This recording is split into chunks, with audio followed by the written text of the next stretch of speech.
Annyeonghaseyo. Hai, balik lagi di kelas bahasa Korea. Hari ini kita bakal belajar tentang tata bahasa dan kalimat dasar dalam bahasa Korea. Tata bahasa dasar atau basic grammar dalam bahasa Korea meliputi banyak hal. Salah satunya adalah susunan kalimat.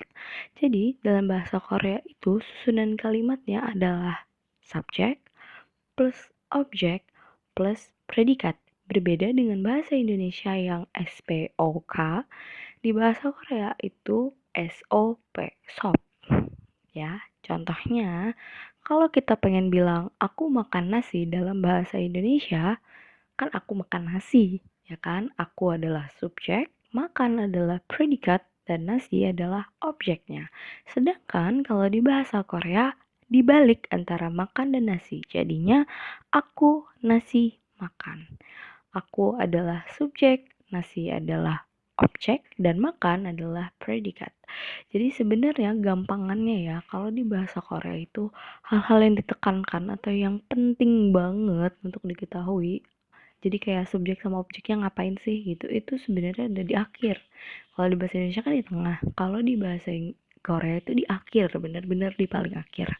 Jadi dalam tata bahasa dasar di bahasa Korea itu ada namanya partikel, pasti kalian sering dengar. Partikel ini banyak banget jenisnya, ada partikel topik, subjek, objek, ada partikel ending, ada partikel apa lagi, banyak banget jenisnya. Nah, tapi hari ini kita hanya akan belajar dua, partikel topik dan partikel subjek, in dan IK.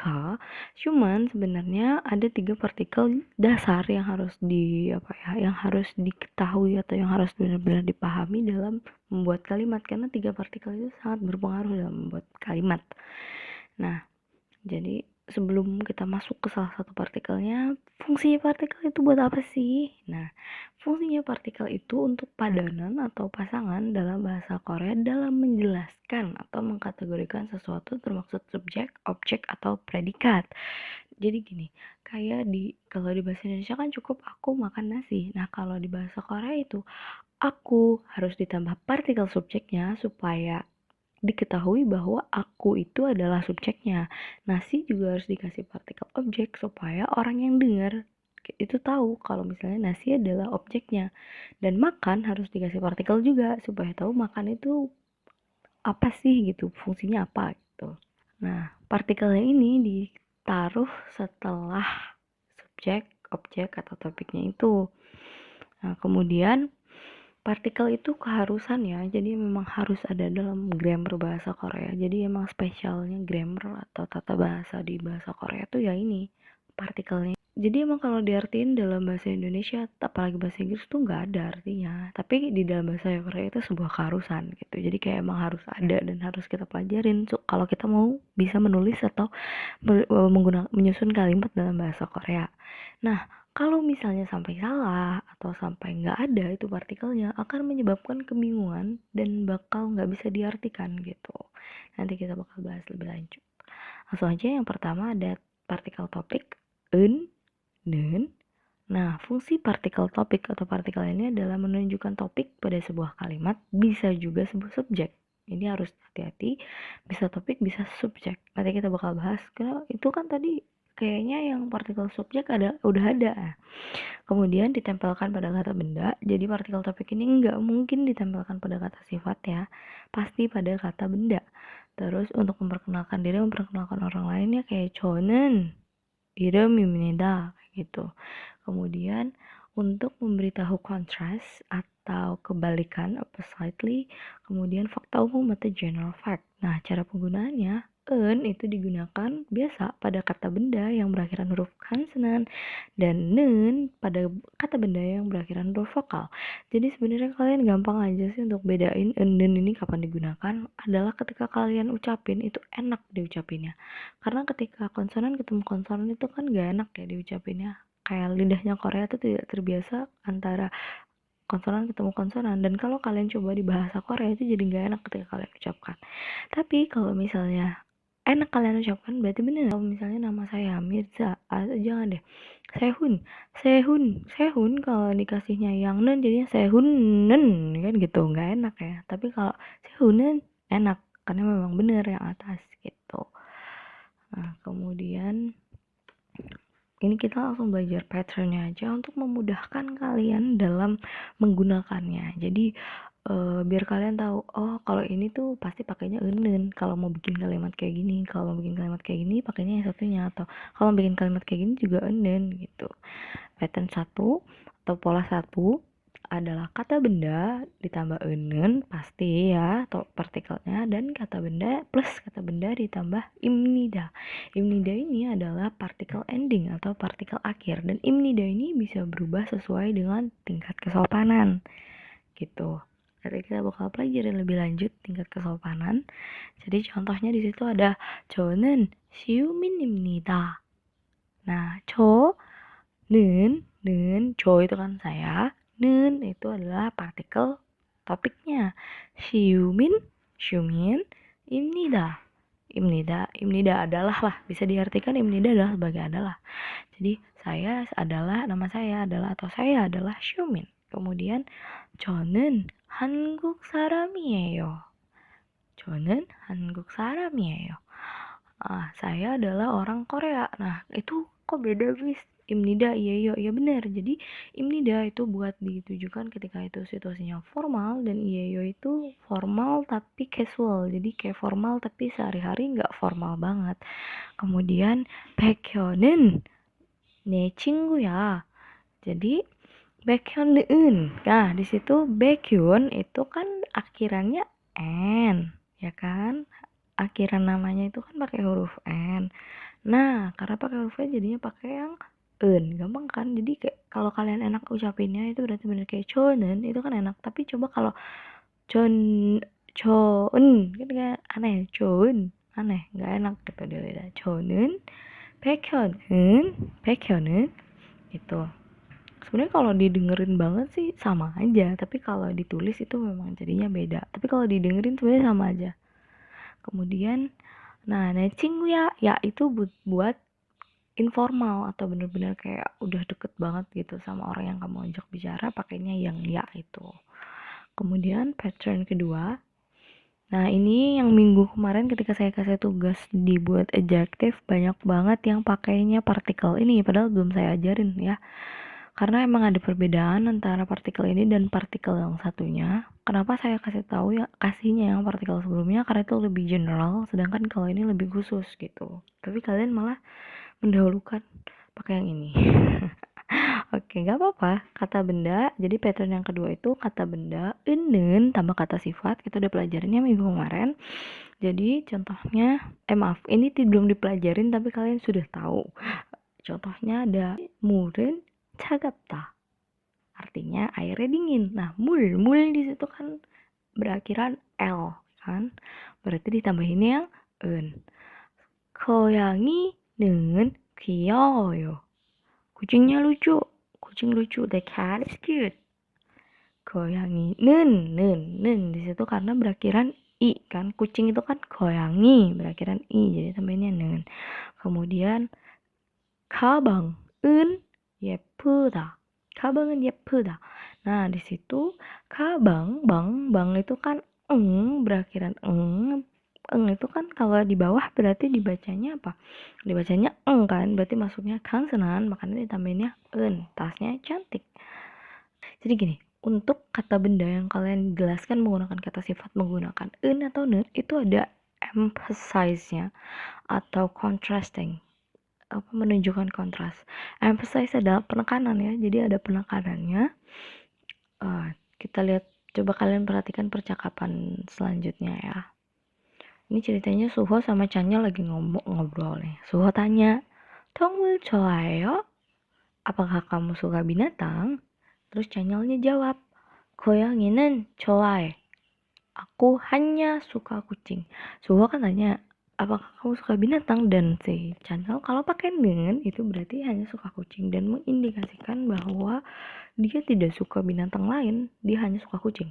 Jadi kayak dia membenci binatang lain tapi hanya suka kucing Kan kucing bagian dari binatang kan, tapi dia nggak suka binatang yang lain, dia cuma suka kucing, makanya dia pakainya nen gitu ya. Terus yang selanjutnya nih, coba kita dengerin percakapan antara Chen dan Dio. Chen tanya, 해물 먹을 수 있어요? Apakah kamu bisa makan seafood? Karena banyak orang yang alergi kan. Terus Dio jawab, 새우는 먹어요. Aku hanya bisa makan udang. Jadi karena pakai nen di situ berarti itu mengartikan bahwa Dio ini mungkin alergi pada seafood yang lain kecuali udang, atau mungkin dia nggak suka makan seafood yang lain, hanya suka makan udang gitu. Jadi untuk mengindikasikan penekanan bahwa ini nih, hanya ini, kayak gitu kalau dalam sebuah kalimat ya. Kemudian contohnya juga kayak misalnya kamu bilang kan 가방은 예쁘다, berarti itu mengindikasikan juga kalau di situ hanya tas itu aja yang cantik, nggak ada yang lainnya yang secantik tas itu gitu. Sama kayak Mulan Jakarta, di situ mengindikasikan bahwa airnya tuh dingin banget, sedangkan kayak udaranya tuh nggak dingin, tapi airnya ini yang paling dingin. Jadi airnya ini bener-bener yang paling kontras atau paling beda sama apa situasi yang ada di situ, kayak gitu ya, untuk menunjukkan penekanan atau emphasizing. Nah sekarang partikel subjek IK ditempelkan pada kata benda dalam sebuah kalimat untuk menunjukkan subjek dalam kalimat. Kalau tadi menunjukkan topik, kalau sekarang menunjukkan subjek, dan untuk ditujukan keberadaan sesuatu menggunakan partikel akhir ita opta. Nanti kita belajar ita opta itu. Terus ditujukan untuk kalimat negasi berakhiran anida. Sama seperti yang tadi, partikel subjek I, K, I itu untuk berakhiran konsonan, dan K itu untuk kata benda yang berakhiran vokal. Ya. Kemudian pattern yang pertama atau pola yang pertama adalah kata benda ditambah IK ditambah anida. Ini untuk menunjukkan bahwa kata benda tidak kata benda gitu. Kata benda tidak seperti itu lah gitu. Contohnya langsung aja, 정답이 아니다. 정답 itu kan jawaban, i itu adalah kata bendanya, karena 정답 itu adalah subjeknya, jadi ditempelin ke 정답 i-nya, dan 정답 itu adalah berakhiran b. Tadi apa? Konsonan. Berarti kan konsonan itu menggunakan i. Kemudian 아니다, bukan. Itu bukanlah jawabannya. Kayak gitu. Kalau misalnya itu adalah jawabannya, pakainya yang tadi. Kemudian 저기가 학교 아닙니다. 저기 itu adalah kata ganti tunjuk di situ. Ka adalah, karena 저기 itu kan masuk kata benda, jadi ka berarti kan dia adalah subjeknya. 저기 adalah subjeknya, dan karena di situ 저기 itu adalah berakhiran i, berarti pakainya yang ka. Terus 학교 sekolah, 아닙니다, bukan sekolah, kayak gitu. Nah kemudian ada lagi contohnya, 저는 학생이 아니다, 선생님이다. 저는 학생이 아니다, 선생님이다. Nah jadi artinya aku bukanlah murid, aku adalah gurunya. Jadi 저는 adalah topiknya, 학생이 adalah subjeknya. Subjeknya adalah 학생, bukan 저는, kayak gitu. Tapi topiknya adalah aku. Topiknya adalah tentang aku, tapi yang dibicarakan di sini adalah 학생nya, gitu. Makanya pakainya yang i-nya ditaruh di 학생, di murid ya. 학생 itu murid. 학생이 아니다, 선생님이다. Aku bukan murid, tapi aku adalah guru. Nah, pattern yang kedua yaitu kata benda ditambah partikel IK ditambah ita opta. Ita opta ini sebenarnya gampangan ya, artinya itu punya, tidak punya, atau have, don't have not have. Kemudian bisa juga ada atau tidak ada. Contohnya, 저는 책이 없다. 저는 aku, cek i, kenapa kata bendanya kenapa ikannya ditaruhnya di cek atau buku? Ya karena subjeknya adalah buku itu bukan 저는nya ya. 저는nya adalah topiknya. 저는 책이 없다. Aku tidak punya buku. Nah, optaitanya itu juga bisa bergantung dengan, karena itu partikel akhir ya, jadi dia bisa bergantung pada tingkat kesopanan. Kalau yang di akhir-akhir itu biasa tingkat kesopanannya ada di situ. Kayak opta ini baku banget, baku ya, bukan formal baku. Beda sama baku antara baku dan formal. Kemudian 집이 없습니다. 집이 없습니다. Aku tidak punya rumah itu juga bisa diartikan aku tidak punya rumah, jadi nggak perlu tambahin 저는, tapi langsung 집이, langsung rumah tidak ada gitu. 집, nah 집 itu kan berarti berakhiran B, berarti konsonan, ditambahinnya I. 없습니다, ini bentuk formal atau bentuk yang lebih sopan daripada opta, kayak gitu. Kalau opta itu baku, kalau ini sopan gitu, maksudnya formal gitu, 없습니다. kemudian 나는 남자친구가 있어요. Aku punya teman laki-laki atau pacar lah. Aku punya pacar gitu kan. Nah, jadi 남자친구 kan di akhirnya gu itu u ya. U itu berarti pakainya yang k. 남자친구 adalah kata benda di mana berkedudukan sebagai subjeknya. 있어요. Nah, 있어요 ini jenis atau masuk ke dalam tingkat kesopanan yang biasa. Jadi kayak casual ya, kayak formal, maksudnya masih sopan tapi itu buat kayak sehari-hari. Nah, sekarang pattern yang ketiga. Nah, ini kata benda ika plus kata sifat, ini kita pelajarin minggu kemarin sebenarnya. Jadi kalau ini tuh this is what it means gitu, jadi kayak ini arti sebenarnya, nggak ada penekanan, nggak ada emphasizing, nggak ada pembedaan antara kata benda yang, antara benda yang ini dan benda yang itu, sifatnya sama gitu loh. Jadi contohnya ya, muri 차갑다, airnya dingin, ya udah gitu, airnya dingin udah. Sedangkan kalau tadi enen 물은 차갑다, kalau kalian pakainya yang en, berarti mengindikasikan bahwa hanya airnya di situ yang dingin, yang lainnya nggak ada yang dingin gitu. Kemudian 고양이가 귀여워요. 고양이가 귀여워요. kucing lucu. Udah, berarti kucingnya lucu. Oh ya, itu kucingnya lucu gitu. Kucing kamu lucu. Tapi kalau kamu pakainya 고양이는 귀여워요, berarti kamu mengindikasikan bahwa hanya kucing yang lucu, yang lainnya enggak gitu. Kemudian 가방이 예쁘다. Tasnya cantik. Wih, tas kamu cantik. Berarti mengindikasikan bahwa ya tas kamu cantik udah gitu, kamu memuji kayak tasnya cantik gitu. Apa bedanya ene dengan ika, ini kita bahas lebih lanjut supaya kalian lebih paham lagi perbedaannya apa, karena tidak hanya digunakan dalam menunjukkan kata sifat aja sebenarnya.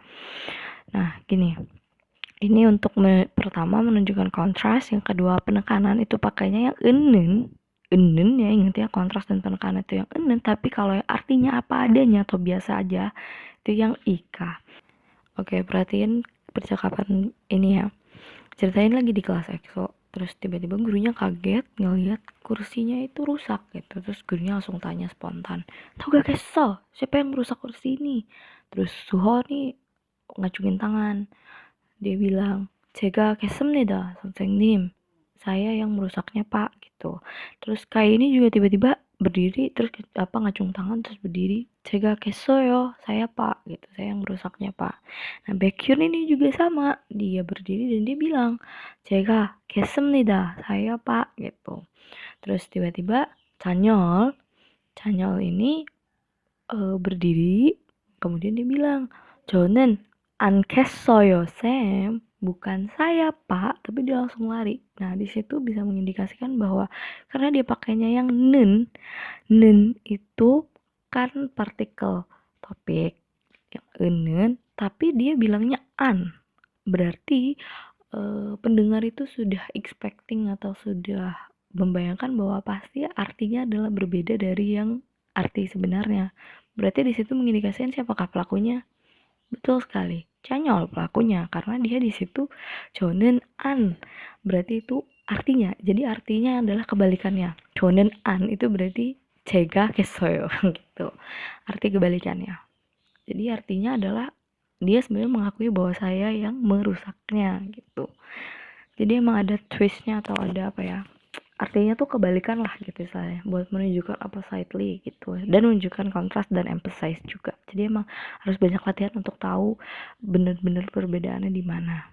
ini harus kalian banyak-banyak mendengar, berlatih, dan mengetahui konteks ya. Yang jelas tuh bahasa Korea itu kalimatnya penuh kontekstual, jadi emang harus paham banget konteksnya kayak gimana, konteksnya apa, karena artinya bisa benar-benar beda banget kayak gitu. Hari ini cukup itu aja, semoga tercerahkan. Terima kasih atas perhatiannya. Daum juga ya, jangan lupa baca-baca tentang particle object sama real. Terima kasih.